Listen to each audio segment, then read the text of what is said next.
күн армардақты көрермен Ирбис телекомпаниясының тікелей эфирінде сенің күнің бағдарламасы, ал эфир тізгінінде әдеттегідей мен Жансая Нұрбекова.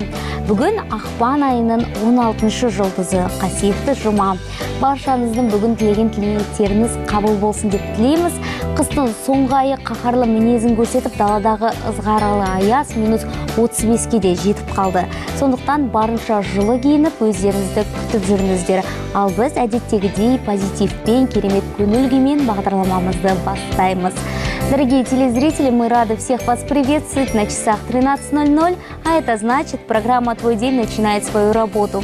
Поэтому садитесь поудобнее, следующий час вас ждет все самое интересное. Несмотря на то, что на улице сегодня настоящий мороз, пусть последний рабочий день этой недели принесет только отличное настроение и море позитива. А также напоминаем, звоните по номеру 55 76 40, поздравляйте родных и близких с днем рождения или с любой другой знаменательной датой. С нетерпением ждем ваших звонков. А пока вы дозваниваетесь, предлагаю скрасить ваше настроение прекрасной музыкой. Я қымбатты көрермен, сіздермен сенің күнің бағдарламасы және біз жалғастырамыз. Естеріңізге сала кетейік. Біз тікелей эфирде жұмыс жасаймыз. Төменде көрсетілген телефон нөмірлеріне хабарласып, сізді мазалаған сұрақтар, сауалдарыңыз болса, немесе туған күн иелерін атаулы мерекелермен құттықтасаңыздар болады. Жалпы енді қазақ халқы үшін қолөнер ол асыл мұраларының бірі. Осы ретте бүгін өмірімізде өте қолөнер бағытын дәріптеп, насихаттап жүрген жандар да жетерлік. Солардың бірі бүгін біздің студиямызға келіп отыр. Қолынан бал тамған қолөнер шебері Әліпбекова Ботагөз Тілеубекқызы келіп отыр. Студиямызға қош келдіңіз. Қайырлы күн. Қайырлы күн. Тамаша, сізді көргенімізге қуаныштымыз. Енді бүгін айта кету керек біздің телекөрермендерге, бүгін күннің суығына қарамастан сіз сонау қалқаманнан ат терлетіп келіп отырсыз. Енді шынымен дала бүгін өте суық. Енді рахмет келіп отқаныңыз үшін. Сіздерге де рахмет шақырғандарыңыз үшін. Тамаша, енді бүгін біздің студиямызды сіздің кереметтей қолөнер бұйымдарыңыз әсемдігін келтіріп отыр студиямыздың. Сұрағым келіп отыр, жалпы қолөнерге қызығушылық қайдан келді? Қашаннан бастап айналысып келе жатсыз? Қолөнерге қызығушылық негізі біздің бала кезімізден басталған шығар. Себебі біз былай айтады ғой, ата көрген оқ жонар, ана көрген тон пішер дейді ғой. Сол сияқты көріп жүрдік. Анамыз құрақ тіккен, тоққан, кесте тіккенін. Біздше қуыршағымызға киімдер тігетіміз. Сол кездерде басталған шығар. Содан кейін мен үйде отырып, тұрмыс басқа салада, мүлдем басқа салада, экономика саласында жұмыс істеп, бухгалтер болып, үйде отырғанда кішкентай балалы болып, бір ой келді. Үйде отырып, үй жұмысында істеп, әрі бір жұмыспен айналыссам екен деп, күні бойы ой келді, сол кездерде солай іздене бастағанда немен айналыссам екен деп, бірақ құрақ, тігу, тігін мүлдем келгенше қойма. Сонда бір ақпарат оқыдым, бір әйел адамның жазған әңгімесін. Ол әйел адам, ол да бір салада істеген, мүлдем басқа салада. Бірақ ол балаларын қарағысы келген, үйде де отырғысы келген, үйде отырып баласын қарап, іспен айналысқысы келген. Кәсіп көзіне айналдырғысы келді, иә, бір іспен айналысып, соны кәсіп көзіне айналдырғысы келген. Сонда оның түсіне береді екен, ол бір тігінмен айналысып, құрақтар тігіп, құрақтар жарқырап тұрады екен. Сөйтіп ол мата алып, кішкенеден бастапты. Сосын сөйтіп ол тігінші болып кетіпті. Сол әңгіме маған шабыт беріп, неге істемеске екен, неге бастамасқа екен деп мен де көре бастадым. Бірақ үйдегі заттардан тігіп көрдім. Бастапқыда үйдегі қалып қойған маталардан, қиындылардан, солар. Сонда бастапқыда неден бастадыңыз жалпы? Қандай? Құрақтан тіктім. Құрақтан тіктім. Себебі мен көріп жүрдім, анам үйде құрақтар тігетін, үйде құрақтар жайылып тұратын. Білуімше негізі басында тігін машинкасымен емес, өзіңіз қолдан тігіп жүрдіңіз. Айта кетсеңіз. Негізі мен, тұрмыс құрарда мен естігенім бар. Ол кездерде олай болмаған, ол жылдары қыз жасауы дегендер болмады. Тұрмыс құрат та болады. Ал мен естігенім бар, қыз балада өзінің қолынан тіккен бұйым болу керек деген, құрақ болу керек деген болу естідім. Сондай бір дәстүр салт бар, сондай бар екенін естідім да. Мен бірақ жұмыс істеп жүрдім, кешке дейін жұмыс істеймін. Сосын кейбір маталарды сатып алып, кейбіреу бар, өзім тіге бастадым. Оюларды ойып, қошқар мүйізді білеміз ғой, соны істеп, машинка жоқ қой, қолмен тігем, ол кезде қазіргі кезде бар ол паутинка деген жабыстыратын бар құралдар, ондай жоқ, ондайды мен білмеймін, қолмен тігіп барлығын істеп шықтым да. Өзіңіздің май ағып, сондай бір үлкен еңбекпен істеп жүрсіз.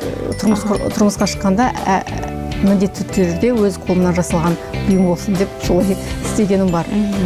Сосын бірақ солай қалды да, сосын жаңа айттым ғой, балалы болғанда ойлар солай келе бастады. Ақырын қолөнерге бет бұра бастадыңыз, иә? Сосын тігін машинкесін алып тіге бастадыңыз, иә? Қашан бастадыңыз, осыдан неше жыл бұрын? Бір 7 жылдай болды. Ол кезде балаларым кішкентай. Үйде отырғаным дұрыс деп, бір жерге барып жұмыс істегенше балаларымды қарап, әрі үй жұмысын істеп, әрі бір іспен айналыса бастасам екен деген оймен бастадым. Тамаша, енді айтып отырсыз ғой, бұл талант сізге ана сүтімен дарыған, иә? Анаңыз тіккен осы талант сізге сол кісіден жұққан. Енді сұрағым келіп отыр. Қалай енді 7 жыл бұрын осыдан үйреніп кеттіңіз жалпы қолөнермен айналысуға? Тігін машинасына отырып, енді ол да бір білім, иә, бір қасиет болу керек қой. Мен өзіме мақсат қойдым. Тігін машинкасын бір алдық. Ол кезде бір қарапайым машинканы алдық та. Енді 3 айдай қалды ма жаңа жылға дейін. Мен қолым тимейді бұған дейін. Өйткені үйренім көрдім бірінші. Сосын өзіме айттым, жаңа жылға дейін 2 құрақ тігіп шығуым керекпін деген мақсат қойдым. Ал бірақ бәрібір де оны үйренуге уақыт керек қой, машинканы меңгеруге. Енді біраз күн қалғанда жылдам өзім қойған мақсатыма жету керекпін деп отырып алып, түнде де тігіп, ол кезде балалар кішкентай. Сөйтіп 2 құрақты тігіп шықтым 31 желтоқсанға дейін. Сөйтіп тігіліп шықты, иә, сол құрақ көрпелер. Тамаша, керемет. Кейін сол құрақтар сатып та кетті. Сұранысқа да ие болып жатыр, иә? Енді мен сұрағым келіп отыр, құрақ көрпеден бастадыңыз. Қазір қарап отырсаңыз, студиямыздың көркін келтіріп отыр. Әртүрлі жалпы қолөнер бұйымдар, айта кетсеңіз, қолөнердің қандай түрімен айналысасыз қазіргі уақытта? Қазіргі уақытта сол тігінмен айналсам, бірақ бір нақты тек қана бір құрақ, нақты қыз жасаумен кейбір айналысады. Мен енді құрақ та тігем, сөмкелер де тігем, кейбір затты тігіп жүргенде жалып кетесің ғой. Басқаны бастағың келеді. Басқанда бастап кетем. Аха, үнемі жаңартып отырасыз, иә? Ал идеяны қайдан аласыз? Идея сол интернет шабыт береді. Басқа қолөнершілер? Басқа қолөнершілер. Осы Павлодарда да қолөнершілер жақсы, көп қолөнершілер бар. Солардың жұмыстарына қызығамын. Тамаша, керемет. Енді бағанадан бері қолөнер жайлы айтып отырмыз. Біздің телекөрермендерге де сіздің жұмыстарыңызды көрсеткім келіп отыр. Осы ретте бүгін өзіңіздің кереметте жастықтарыңызды алып келіп, сіз бұл жастықтарда маған бір ұнап отқаны, иә, қымбатты көрермен, бұл жастықтарда, бұл жай жастықтар емес, бұл жерде көбейту кестесімен жасалған жастықтар, иә? Өте балалардың да дамуына, алфавитті, әліппені үйренуіне бұл жақсы бір септігін тигізеді, иә? Сізді айтса кетсеңіз? Әрі сыйлық, әрі пайдалы сыйлық деген келеді. Балаға отырып алып дәптерден қарап жаттау қиындау, ал ойнап жүріп, мынаны тезірек меңгереді деп ойлаймын. Иә, көбейту кестесі бар, иә? Көбейту кестесі, мысалы сіздің қолыңызда әліппе, алфавит, орысшасы да бар, қазақшасы да бар. 2 тілде де жасайсыз, иә? Иә, сол бір енді айтқандай, бір оқпен 2 қоянды атқандай, әрі сыйлықта болсын, әрі пайдалы зат болсын деп, сондай оймен жасап отырмын. Аха, одан әрмен қарай көрсете кетсек, жалпы қазір біздің студиямызда тағы бір керемет қолөнер бұйымы, бұл өзіңіз айта кетсеңіз, біздің көрермендерге. Бұл сыпыра, иә? Қазіргі хит болған деп айтады ғой. Трендтегі зат сыпыра. Қазақтың сыпырасы қайтып келіп жатыр, жаңғыртып жатырмыз. Сыпыра деген білетін шығарсыздар, бұл жайма жайғанда қоятын, араларына қоятын төсеніштер, матадан жасалған. Бұл әсіресе бүктеліп қана қоятын. Мен өзімнің фантазиямды қосып, менің көрермен оқырмандарым біледі инстаграмдағы. Сумочка ретінде жасаймын. Бастапқыда сумочка ретінде жасадым. Сумочка ретінде жасадым. Бұлай қолмен ұсталынатын. Бірден жиналады да, сумочка түрге айналады. Қазір осы жолы жасағаным кітап немесе блокнот сияқты қылып. Міне мына жерінде ашылатын несі бар, түймесі бар, иә. Мына жерінде жазылған берекелі ас болсын деп сыйлық ретінде өте жақсы ғой. Міне қараңыздаршы, өте керемет сыйлық екен. Мен ойымша бұларды, бұндай бұйымдарды тіпті тойларда мысалы сыйлап жатады ғой қонақтарға. Бұндай бұйымдарды сыйласа тіпті нұр үстіне нұр болады деп ойлаймын. Әрбір қыз келіншекке керек зат, иә, үйдегі. Иә, осы жуырда Қарағандыға осы Павлодардан 8 сыпыра менен тапсырыспен алып, құдаларға апарды. Керемет. Солай болды. Ал қандай матадан жасалады бұл сыпыра? Ішіндегі маталар жайманың арасында жаятын. Бұл 100% таза мақта. Мақта, иә? Мақта мата, иә. Мына сырт жағы су өткізбейтін мата. Су құсаңыз өтпейді. Тамаша. Енді сұрағым келіп отыр, осындай бір сыпыраны жасауға қанша уақытыңыз кетеді? Мен мынаны бір жарты күнде естіген шығармын. Енді тұрып, үй жұмысына да кірісіп жүріп, әдейлеп отырып бір санағаным жоқ. Бірақ отырсаңыз бір 2 сағатта сеп тастайды. Иә, солай. Керемет екен, шынымен де бір 2 сағаттың ішінде мынандай керемет дүние шығады екен, иә? Қыз келіншектерге өте пайдалы, мен ойымша, асханада қолданып жүруге. Енді тағы көрсете кетсеңіз, бұл жерде тағы сөмкелер де бар, иә? Сөмкелер бұлай бастапқы уақытта осылай менде қарапайым машинка, іс машинкасы, соны мен өзім кестелеп те үйрендім. Енді интернеттен қарап отырып, өзім де қосып, себебі қазір осы да қазір сүйікті ғой, трендте ғой. Есімді заттар. Бұны кәдімгідей өзіңіз кестеледіңіз? Иә, кестеледім. Тамаша, керемет, енді аттармен, есімдермен екен расымен де бұл. Әсіресе мектеп оқушыларына жақсы, таптырмас бір сөмке деп айтсақ болады. Кез келген сурет сөз де жазуға болады, есім де жазуға болады. Кейбіреуі бір өзінің бір нелері болады, бір жақсы нақыл сөздері, сондайды да сұрайды. Керемет. Енді келесі сөмкемізді көрермендерге көрсете кеткім келеді, өте бір әдемі екен. Шынымен өзіңіз жасап шықтыңыз, қанша уақыт кетті осындай сөмкені жасауға? Бұны енді мен бірнеше жыл бұрын жасадым да, тек қана бұлай көрмелерге алып жүрем, сонда адамдар қызығады, бұл мені түсінетін. Жалпы қолөнерден хабары бар адамдар бірден осыған жақсы бағаларын беріп жатады, иә? Қызығады. Жақсы, керемет екен. Жаңа өзіңіз айтып қалдыңыз ғой, көрме деп, жалпы білуімше сіз өзіңіз жиі байқауларға, көрмелерге қатысып тұрасыз, сол жайлы айта кетсеңіз. Мен осы Павлодарда көрпе фестке қатысқаным бар. Ал бұлай көрмелерге қатысып жүрем. Жаз бойы көрмелер болып жатады. Сонда қатысам. Ал көрпе фест жалпы байқауына қашан қатыстыңыз? 2020-2021 жылдар өткен осы Павлодар арқылы. Бұл республикалық байқау ғой, көрпе фест? Павлодар облысы бойынша болды. Павлодар облысы бойынша, иә. Әрбір облыста өтеді жыл сайын. Сонда Павлодар облысындағы қатыстым. Енді осы ретте өзіңіз көптеген байқауларға қатысып жүргеннен кейін тәжірибеңіз мол. Сұрағым келіп отыр, жалпы біздің өңірімізде қолөнер қалай дамып жатыр? Қолөнершілер көп па? Осы көрпе фестте байқалды. Біздің Павлодар өңірімізде өте жақсы тігіншілер бар екен, шеберлер бар екен. Сол кезде Рза Тұрсынзада жүреді, сол кісі айтты, өте таңғалып, негізі таңғалып жатты. Павлодарда аз шығар деп ойлапты, біз осы ұлттық нақыштан алыс шығармыз деп ойлапты, бірақ таңғалып, бестеген бағасын беріп жатты. Рас, шынымен өзі Павлодар дегенде көбісі осында бізді бір орыстанған, енді жалпы қазақтың халықаралық жалпы дәстүрлеріне басымдылық бермейді деп ойлайды, көбінесе таңғалып жатады, мен өзі байқап жүрем осы. Бірақ мен өзім айтқым келгені, біз асып түскенде мүмкін солай шығар. Өте жақсы белсенді қатысты тігіншілер. Тамаша, керемет.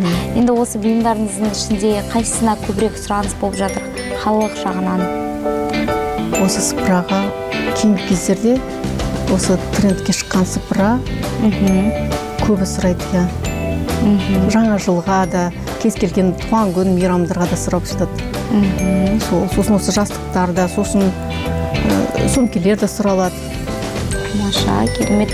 Енді біздің жалпы эфирімізді көріп отқан телекөрермендерге де пайдалы болсын деген ниетпен сұрағым келіп отыр. Жалпы сіздің осындай қолөнер бұйымдарыңызды қайдан таба алады? Қалай сізге байланысқа шыға алады?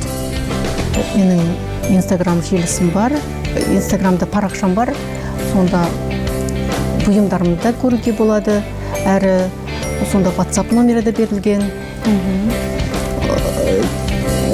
Кері байланыс да бар. Солай тапсырыс бере алады, да? Тамаша, керемет. Енді мен сұрағым келіп отыр, жалпы енді айтып отырсыз ғой, жаңа көбінесе өзіңіз қошқар мүйіз оюларын қолданасыз, иә, бұйымдарыңызға. Оюлар жайлы сөз қозғасақ, қандай ою түрлерін қолдануға кеңес бересіз? Жалпы қалай ою түрлері қандай қолөнер бұйымына қолданылады? Мысалы, қошқар мүйізді мен жаңа айтқандай құраққа пайдаландым, иә. Құраққа, төсеніштерге, сосын мынаған қойдым аспыраға, ал киімдерге, қамзол, тіккенде ондайларға өсімдік тіктесті,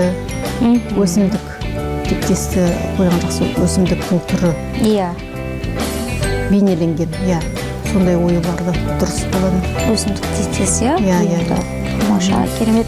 Енді тағы да бір бұйымыңызды көрсете кеткім келеді біздің телекөрермендерге. Бұндай бұл, яғни доптар, иә? Айта кетсеңіз өзіңіз. Қалай жасалатыны, жалпы идея қайдан келді бұндай креативті жалпы доптар жасау? Доптарды жасау, енді бұл кез келген суреттен бұйымдар жасауға болғандықтан, осы допқа да қойып істедім. Мысалы, қазір мына жерде ұлдарға арналған доптар, қыздарға арнап қуыршақтың суретін тағы да бір қызыл түстермен істеуге болады доптарды. Кез келген қазіргі кезде технология дамып жатқанда суреттермен бұйымдар жасауға болады. Бұрын кезде апаларымыз әрине қолмен барын істеді. Қазір барлығы расымен де дамып кеткен, тек қана бір тігін машинасымен немесе бір лазерный деп жатады ғой. Қазір лазерді не шықты, иә? Айта кетсеңіз, әртүрлі технологиялар дамып келеді. Бұрында расымен де қолды көзінің мая қып жасайтын апаларымыз, бірақ қазір жалпы қолөнер жағы дамып жатыр. Бірақ қалқаманда білуімше сіз сияқты қолөнер шеберлері өте аз, иә? Білуімше жоқтың қасы. Соны мен кейбір кезде естимін, бір көрем хабарламалардан болады. Біреу жасап жүреді, қыз жасауын, құрақ тігетін бар, бірақ мен білмеймін. Осы көрпе-фестке қатысқанда Павлодар өңіріндегілерді білем, Павлодар облысындағыларды білем. Көпшіліктерді, бірақ қалқаманнан болған жоқ, жалғыз өзім қатыстым. Енді тамаша, енді мысалы көбінесе қолөнермен айналысатын жандар, олар бір жоғарғы білімдері болу керек деген бір ой қалыптасады. Бірақ десе де сіз бүгінгі біздің студиямыздың қонағы, жалпы Ботагөз ханым бізге бір үлкен, яғни көрсетіп отыр, жақсы бір мотивация деп ойлаймын қыз келіншектерге. Үйде отырып ақ, яғни бастысы ниет болса, осындай қолөнер бұйымдарын жасауға болады, иә? Иә, болады. Енді бұл айта кетсеңіз. Менің ойым, әйел адам егер үйде отырғысы келсе, онда бір іспен айналысса, бұл өте жақсы. Себебі тек қана баланы қарап, үй жұмысымен айналысып жүрсең, жалып кетесің, қажып кетесің. Қазіргі кезде ғой депрессия. Депрессияға түсуі мүмкін. Әрі онымен басқа кішкене уақытың болғанда өзің сүйіктісімен айналсаң, бұл уақыт мүлдем білімге өтіп кетеді. Жетпей де жатады соған уақыт. Өте дұрыс айтасыз. Менің ойымша адамдар көбінесе депрессияға уақыттарының көптігінен түсіп жатады. Ал осындай бір тамаша ермек тапса, менің ойымша бұны болашақта кәсіп көзіне де айналдыруға болады, және де өз-өзін дамытуға болады. Өзім демалу. Мысалы, кейбір айтады ғой, мен бұрын айтатын, бұл менің жұмысым деймін де, өзім ұялтырым, қандай жұмыс, мен жұмыс деген жоқпын ғой. Мысалы, мынау техника травмпункты, жақсылап қарасаңыз, бұл көп жүргізілген машинкамен. Мынау көріп тұрсыз ба? Мынау бір шығып тұрған түйіршік сондай сияқты, жұмыс деп атайды біреу, а мен ойлаймын, жұмыс деген бір сүйіксіз бір не сияқты, іс сияқты. Иә. Барасың, істегің келмейді, істейсің. Ал бұл демалыс қой. Иә, бұл сіз бұны жұмыс деп қабылдамайсыз, сіз бұны демалудың бір түрі деп қабылдайсыз, иә? Жұмыс деген мұнда былай, сүйіктісің болса, жұмыс ол демалыс, тең екеуі. Солай айтуға болады. Жұмыс пен демалыс тең деп айтуға болады. Тамаша, керемет. Мен сізден сұрағым келіп отыр, жалпы болашақта қандай бір жоспарларыңыз бар ма осы қолөнер бойынша? Мүмкін өзіңіздің бір ательеңізді ашу немесе өзіңіздің жұмыстарыңызды басқа да қалаларда, яғни танымал ету деген сияқты жалпы арман бар ма ондай? Бір мақсаттарым бар. Я осы жуырдан мүмкін кірсем. Мысалы, бұл осы неге ұқсайды, мына жерде қасыңызда футболка жатыр ғой? Иә. Көрсете кеткенде. Бұл жайлы да көрсете кетсеңіз, аха. Міне осындай футболкаларда есімді қылып жазу, немесе кез келген өзіңіздің ойыңыздағы бір нақыл сөздер болса, сүйікті сөздеріңіз болса жазуға болады. Міне мысалы өзімнің балаларыма жасадым. Номер 1 деп, үлкен номер 2 деп, қызықты болсын деп. Ал бұл артында міне өзіміздің символымыз, күн мен сол тудан алынған жалпы символын осындай әдемі қылдырып, осындай футболкаға безендіріп қойдыңыз, иә? Тамаша. Бұл енді идеяны жолдасым берді. Нағыз қазақтың жігіттері дегендей. Тамаша, керемет. Сұрағым келіп отыр, жаңа айтып отырсыз ғой. Тұрмыс құрғалы көп, енді тұрмыс құрдыңыз, 2 балаңыз бар, отбасыңызда жалпы қолөнерге қалай қарайды, жалпы сізді қолдай ма отбасыдағы адамдар? Иә, әрине қолдайды. Жолдасым қолдап сол машинка беріп, басынан сосын тағы да бір жаңасына беріп, солай қолдап отыр. Ал қолөнермен айналысам дегенде жолдасыңыз қарсы болып, ондай кездер болды ма, әлде бірден қолдады ма сізді? Басында балалар тым кішкентай болғанда ол айтты, сенің уақытың жоқ қой, қалай айналысасың деп. Сосын біраз өсе келе ол да қарсы болмады. Себебі балалар өз беттерімен жүре алатын болды, тамақ іше алатын болды. Ол кезде ол жарайды деп қолдап. Енді ана бақытты болса, балалар да бақытты болады деген бар ғой. Өте дұрыс айттыңыз. Сосын оң көзқараспен қарай бастады, осы ермегіңізге. Бұл жерде бұл сөзіңіз қатты ұнап отыр. Ана бақытты болса, балалар да, отбасы мүшелері де бақытты болады. Тамаша, керемет. Енді мен сізден Ботагөз ханым сұрағым келіп отыр. Жалпы біздің телекөрермендерге, жалпы қолөнерге енді ғана келіп жатқан жандарға қандай кеңес бере аласыз? Өзіңізден бір тәжірибеңізден. Жарайды, онда мен айтайын. Мысалы, біраз артқа шегініп айтайын. Осы бір конкурсқа қатыстым.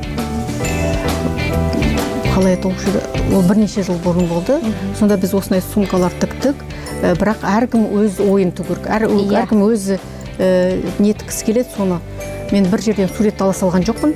Мен ойландым, бірсыпыра ойландым да, осы тасқа қашалған сияқты суреттерді алып, содан шабыт алып, өзім салып, осылай істедім ғой. Аппликация бұл. Сосын мына жерге тасты өзім ойлап таптым. Мына аңым мысалы бұқама, осыған мініп бара жатқандай. Сосын осыны болғаннан кейін бәрі жақсы шықты.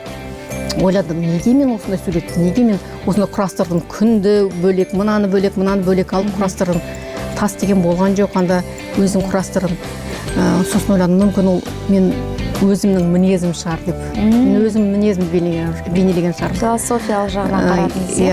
Ол мысалы міне, бұл мен сияқты алдында кедергі кездессе, қиындық кездессе, ой, мен мұнан істей алмайды екенмін деп бұрылып кетіп қалмай, жоқ, мақсатыма жетем деген солай тырысса, онда нәтиже болады деп ойлаймын. Дұрыс айтасыз. Қорықпау керек деп ойлаймын. Ең бастысы қорықпай алға қарай жүре беру керек деген кеңес бересіз жастарға. Тамаша, керемет. Енді бүгін студиямызға келіп қонақ болғаныңыз үшін көптен көп рахмет. Енді күннің суығына да қарамай, бізге осындай бір керемет көңіл күй сыйлап отырсыз. Жалпы енді Ботагөз ханым, осы ретте біз тікелей эфирді пайдаланып, біздің көрермендерге бір жылы лебізіңіз болса, немесе туған туыстарыңызға сәлем жолдасаңыз болады. Мархабат. баршаңызға көрермендеріңізге айтарым,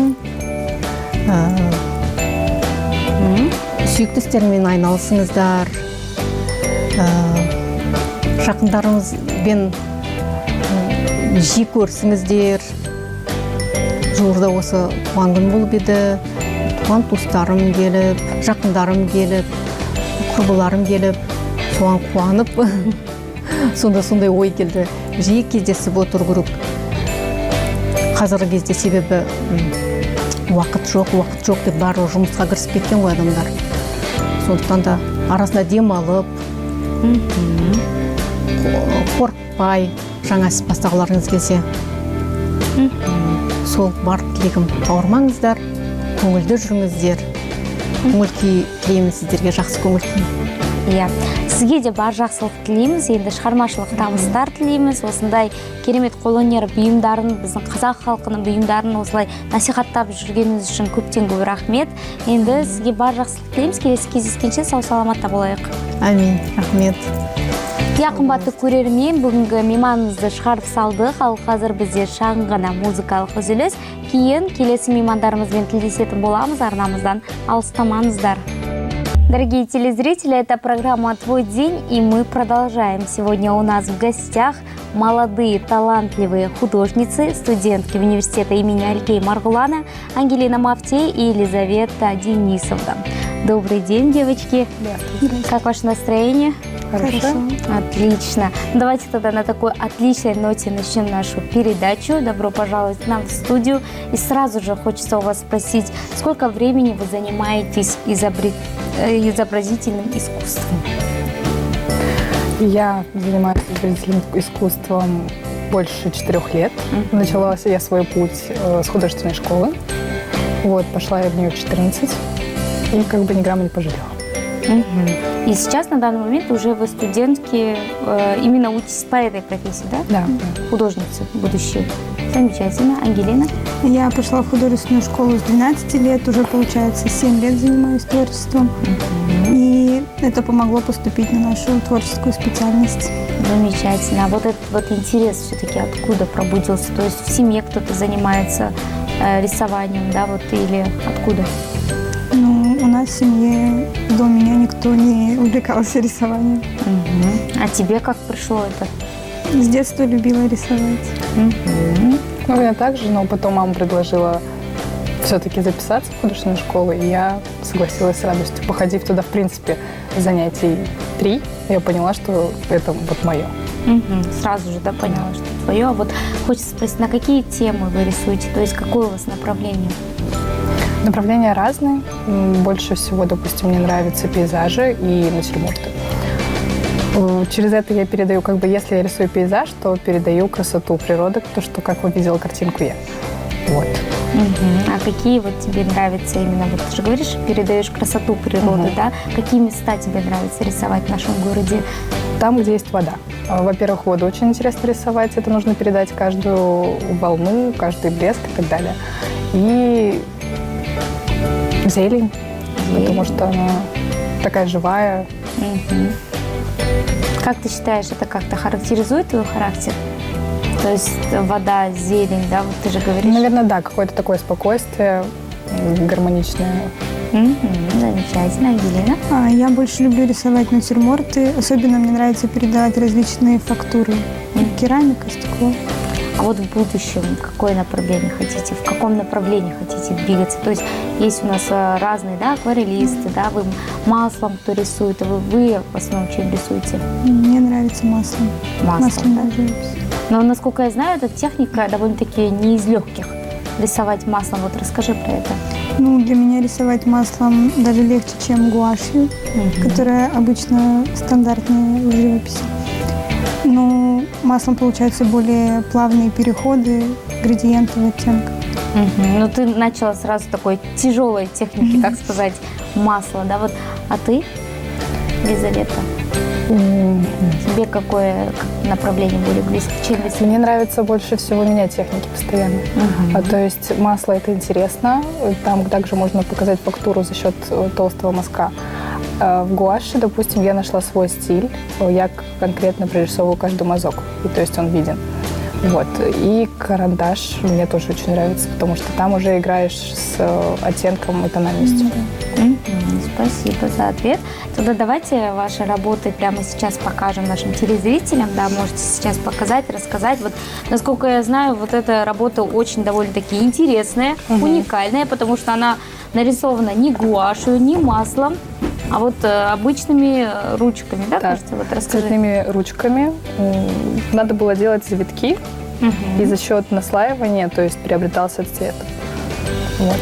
А что здесь изображено? Вот откуда идея? То есть... Это работа с художественной школы. Поставили постановку, и как раз надо было передать стекло. Здесь как бы керамика и фактуру вот этого горшочка. Ага. И сколько времени потребовалось, чтобы нарисовать такую работу? Часа, наверное, 6-7. 6-7. Без остановки рисовать? Нет, ну с остановкой, поэтому в общей сложности вот так и выходит. Спасибо. Ангелина? Я тоже рисовала эту работу в художественной школе. Нам также поставили натюрморт. Работа заняла примерно месяц. Мы занимали 2 раза в неделю по 3 часа. Какая техника тут применялась? Это графика простыми карандашами. Но все-таки, чтобы передать этот рисунок, да, это опять-таки Это больше... в реализме. В реализме, да, вот. Замечательно. И еще одна прекрасная работа. Покажите, девочки, сейчас нашим телезрителям. Тоже очень красиво, очень ярко, очень красочно. Это кого работа? Моя. Елизавета. Презентуй. Это живопись. Нарисована она гуашью. Что я и говорила про мазки. То есть здесь задний фон четко виден каждый элемент. И за счет этого вот так я нашла свой стиль. Тоже была работа постановка в художественной школе. Здесь надо было передать раскрас птицы и чтобы не сливались задние фона. Вот только что ты сказала, нашла свой стиль. Насколько я знаю, каждая творческая личность, особенно художник, художницы, должны найти свой стиль. Вы как считаете, в чем особенность ваших работ? Ну, про свои я сказала уже. Ангелина? Мне кажется, особенность в том, что неплохо получается передавать фактуры именно маслом, либо простыми карандашами. Ну, как ты считаешь, ты нашла свой стиль на сегодняшний день? Ну, мне больше нравится выполнять работы в реализме. Мне не подходит стилизация. Стиль стилизации – это... Хорошо. Вот хочется теперь спросить, дорогое ли удовольствие быть художником? То есть это, вы говорите, акварель, да, гуашь, разные холсты, плюс еще масла. Вот расскажите. Достаточно дорогое, потому что все-таки здесь цена отвечает за качество. И если ты хочешь получить в итоге хорошую работу, то, естественно, тебе нужно будет на это потратиться. Да, качественные материалы, соответственно, дорогая цена. Хорошо. Ну вот только что вы сказали, откуда вы берете вдохновение. То есть Елизавета у нас, она пейзажи любит рисовать, Ангелина у нас натуралист. А вот мне хочется все-таки спросить, а бывает у вас, девочки, когда творческие кризисы, то есть когда вообще не хочется рисовать и вообще как-то вот не идет?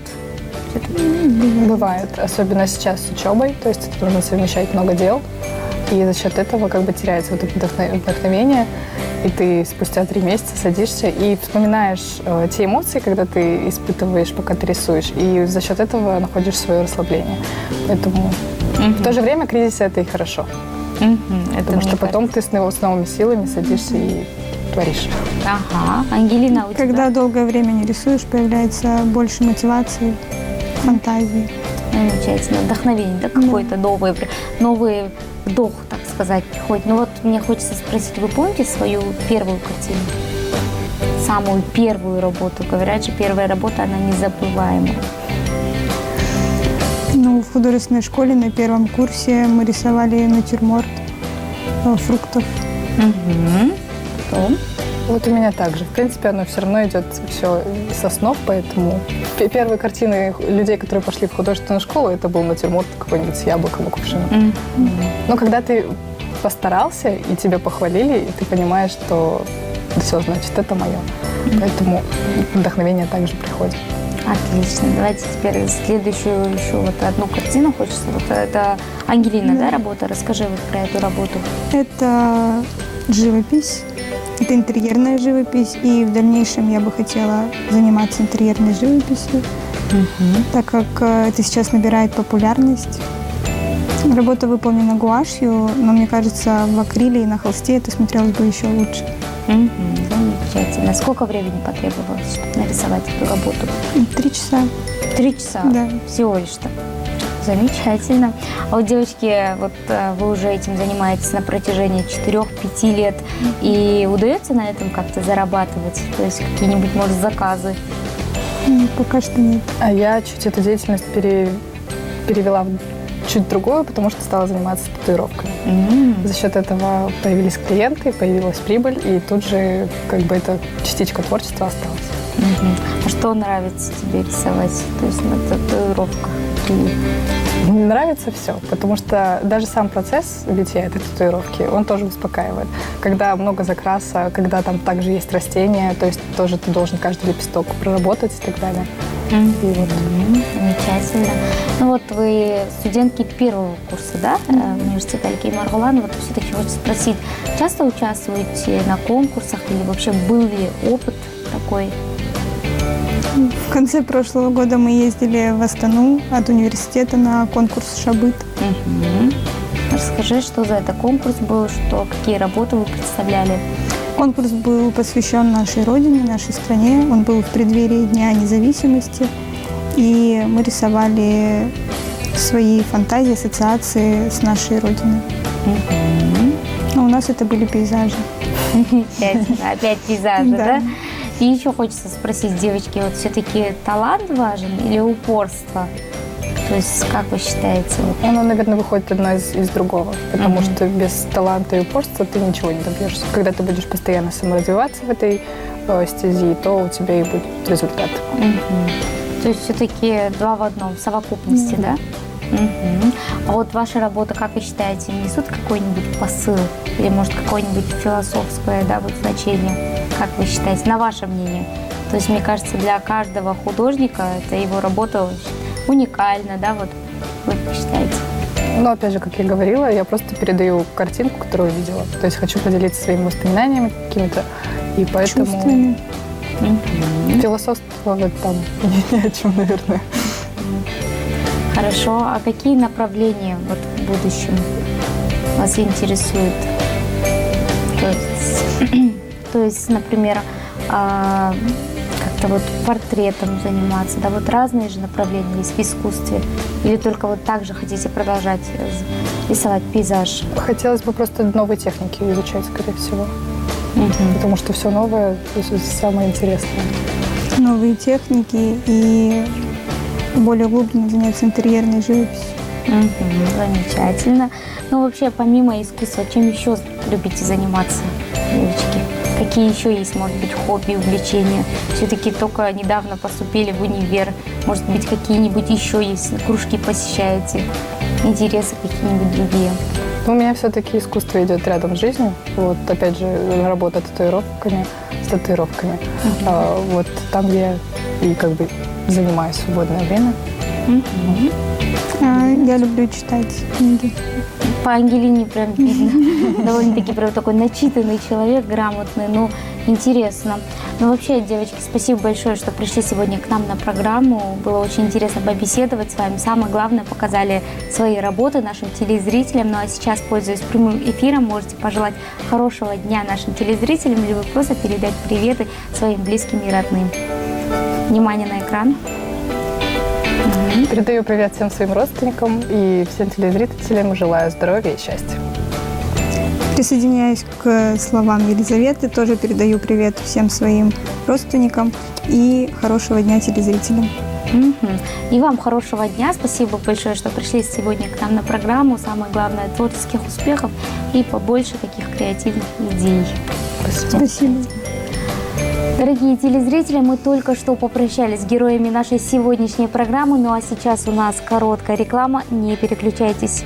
Қымбатты көрермен, бүгінгі бағдарламамыз өз мәресіне жетті. Ал біз сіздермен дүйсенбі дәл осы уақытта қайтадан жүздесетін боламыз. Эфир тізгінінде болған мен Жансая Нұрбекова. Аман сау болыңыздар.